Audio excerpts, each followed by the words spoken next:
আর তারা মহা রাজনীতি বুঝে। তারা এরশাদকে, যাকে আমাদের ছাত্র জনতা পতন ঘটিয়েছে, সেই এরশাদকে তারা শেষ দিন, মৃত্যুর শেষ দিন পর্যন্ত রাজনীতি করতে দিয়েছে।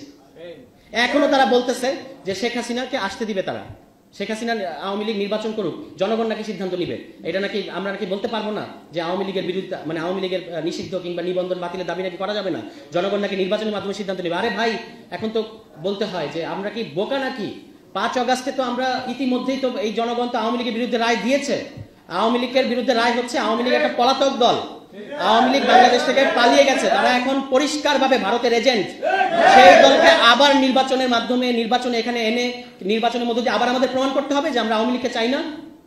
আমাদেরকে রাজনীতি শেখাতে আসবেন না। আপনারা 36 বছর ফেল করেছেন বলে 36 দিনের আন্দোলন সফল হয়েছে। আপনারা ভয় পান, তার কারণ হচ্ছে তাদের সামনে আপনাদের অতীতের ভুলগুলো পরিষ্কার। তারা ইতিহাস করেছে, তারা খোঁজ নিয়ে দেখেন। এই 5 তারিখের আগে এই নাহিদকে আপনারা, এই পত্রিকাওয়ালারা চিনতেন না। আপনারা জিজ্ঞেস করেছেন নাহিদ কি জঙ্গি নাকি, এটা আমাদেরকে প্রমাণ দিতে হয়েছে, সার্টিফিকেট দিতে হয়েছে না নাহিদ জঙ্গি না, মাহফুজ জঙ্গি না। আপনারা খোঁজ দেন নাই, অথচ এই ঢাকা বিশ্ববিদ্যালয়ের বুকের মধ্যে তারা বসে বসে এই বাংলাদেশের ইতিহাস নিয়ে পড়াশোনা করেছে, আপনারা একটা খোঁজ দেন নাই। ঢাকা বিশ্ববিদ্যালয়ের ছাত্ররা পড়াশোনা করছে, বাংলাদেশের ইতিহাস নিয়ে পড়ছে, এই খোঁজ আপনাদের কাছে নাই। সারা বাংলাদেশের মানুষের ছাত্রদেরকে আপনারা কিভাবে চিনবেন? চিনতে পারবেন না। আমাকে বিএনপির নেতা বলতেছেন যে রিকশাওয়ালা কি কোটা বুঝে? রিকশাওয়ালা আপনার চেয়ে ভালো কোটা বুঝে। জুলাই মাসে এখানে ভাইরাল ভিডিও আছে, দেখেন। রিকশাওয়ালা বলেছে যে আমি রিকশাওয়ালা, আমার ছেলেও কি রিকশাওয়ালা থাকবে নাকি? এখানে আমরা কোটা থাকতে দিব না। রিকশাওয়ালা আপনার চেয়ে বেশি কোটা বুঝে, এবং আপনারা খালি বুঝেন নির্বাচনী একমাত্র আন্দোলন, আর কোনো বাকি আন্দোলন নেই। চাকরির ইস্যু একটা অত্যন্ত গুরুত্বপূর্ণ ইস্যু। আপনারা লুটপাট ছাড়া, পাচার ছাড়া দুর্নীতিতে 4 বার চ্যাম্পিয়ন করছেন বাংলাদেশকে। আর আওয়ামী লীগের কথা তো বলাই বাহুল্য, পুরো দেশটা ছিবড়া বানিয়ে তারা এখন পালিয়ে গেছে। আপনারা পাচার ছাড়া, দুর্নীতি ছাড়া বাংলাদেশ আর কিছু উপহার দিতে পারেন নাই। আমাদের দেশের ছেলেরা, আমাদের দেশের তরুণরা কিভাবে, তারা কি করে তারা খাবে? তারা কি চাকরি করবে না? ঠিক আছে, চাকরি সবার চাকরি করতে হবে না, তাহলে আপনি তাকে উদ্যোক্তা কোনো ইনসেন্টিভ দিচ্ছেন? কোনো ইনসেন্টিভ তারা দেন নাই আমাদের তরুণদেরকে, তাহলে তারা চাকরি আন্দোলন করবে না? আপনাদের নির্বাচনের পিছনে কি আপনাদের পিছিয়ে দাঁড়াবে এবং তারপর আপনারা আবার ক্ষমতা এসে আমাদের সাথে জুলুম করবেন? এই কারণে আপনাদের নির্বাচনের দাবিতে আন্দোলনে জনগণ সাড়া দেয় না। এই কারণে আপনারা 7 জানুয়ারিতে ফেল করছেন। স্বীকার করেন আপনারা কেন 7 জানুয়ারির আগে যে দামি নির্বাচনের কথা আমরা বলি, আপনারা তো দামি আন্দোলন করেছেন। আপনারা দামি আন্দোলন করেছেন যে স্যাংশন দিবে আমেরিকা, এবং সেই স্যাংশনের ইয়েতে এখানে আওয়ামী লীগ করে যাবে, তারপর সুষ্ঠু নির্বাচন হবে। এবং আপনারা পরে অভিযোগ করেছেন যে ঢাকা শহরের মানুষজনরা আমাদের কেচি গেট খুলে দেয়নি, আমাদের নেতাকর্মীরা দৌড় খাইছে, এবং ঢাকা শহরের মানুষের এত খারাপ যে তারা আসলে আমাদেরকে কেচি গেট খুলে দেয় নাই। দিবে না তো আপনাদেরকে কেচি গেট খুলে, কারণ আপনারা তো তার জন্য আন্দোলন করতেছেন না। তাহলে জুলাই মাসে অপরিচিত ছাত্ররা যখন রাস্তায় ডাকলো মানুষজনকে, জনগণকে ডাকলো, এই ছাত্রনেতা আসিফ 2 দিনের ছেলে, তাকে কেউ চিনতো?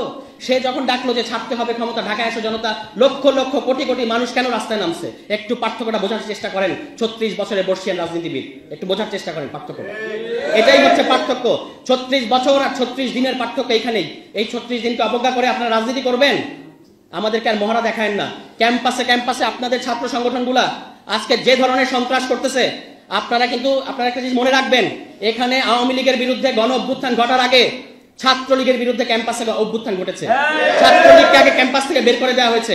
সেরকম পরিণতির দিকে আপনারা যায়েন না, দয়া করে। আপনারা ছাত্র সমাজকে কোনো ধরনের হুঙ্কার দিয়ে এখানে রাজনীতি করতে পারবেন না।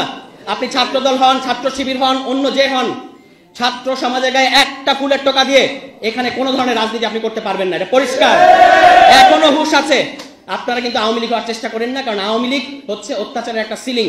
ওই সিলিং আর আপনারা পৌঁছাতে পারবেন না। এর চেয়ে দুর্বল হবেন, এর চেয়ে দুর্বল হয়ে কিন্তু পারবেন না। ফু দিয়ে উড়িয়ে দিবে বাংলাদেশের জনগণ, ফু দিয়ে উড়িয়ে দিবে আপনাদেরকে বাংলাদেশের জনগণ।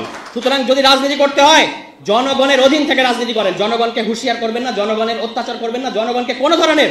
প্রতিদিন আপনারা চাঁদাবাজি করতেছেন, প্রতিদিন। এই প্রতিদিনের চাঁদাবাজি খবর জনগণের নাভিশ্বাস উঠতেছে, এবং আপনারা একটা খুব ভালো মজা পাইছেন যে এখানে এই সরকারকে প্রত্যেকটা মুহূর্তে, প্রত্যেকটা পদে পদে কাজে বাধা দিচ্ছেন। প্রোক্লেমেশন করতে দিচ্ছেন না, সংবিধান করতে দিচ্ছেন না, রাষ্ট্রপতি পদত্যাগ করতে দিচ্ছেন না। অন্যদিকে দোষ সব চাপাচ্ছেন ছাত্রদের ঘাড়ে, যে ছাত্রদের কারণে এই এরকম হচ্ছে। আপনাদের এর চেয়ে মজার মডেল আর হয় না। নির্বাচিত হয়ে ক্ষমতায় আসার আগেই আপনারা আসলে ক্ষমতায় চলে গেছেন।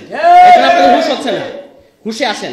এখানে একটা গণতান্ত্রিক রাষ্ট্র হলে আপনাদের অনেক সমস্যা হয়, এটা আমরা বুঝতে পারি।